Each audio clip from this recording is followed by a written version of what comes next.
je vais vous dire quel est le risque, à mon avis.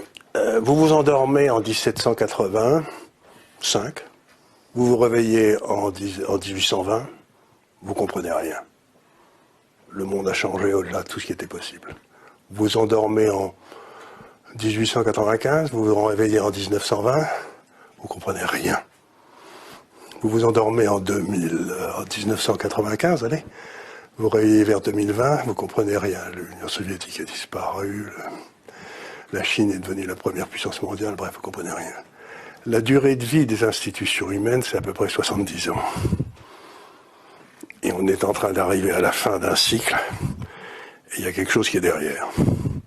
Et moi, je crois que ce qui va s'écrouler, c'est la social-démocratie européenne, qui était une fausse idée, dès le départ.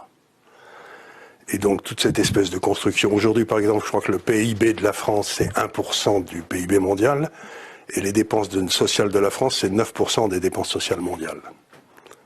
Ça n'est pas possible. Donc, ce que vous allez avoir, c'est assez simple, c'est que vous allez avoir un effondrement de toutes ces espèces de fausses structures qu'on nous a mis depuis 1945. Ça va être compliqué, il y a beaucoup de gens qui vivent grâce à ça. Et il y avait plein de gens qui vivaient grâce à la royauté, plein de gens qui vivaient dans l'Empire russe ou dans l'Empire tchèque, l'Empire austro-hongrois, etc. Je n'ai pas dit que c'était bien. Il faut encore faire une différence entre ce que vous souhaitez et ce qui va arriver.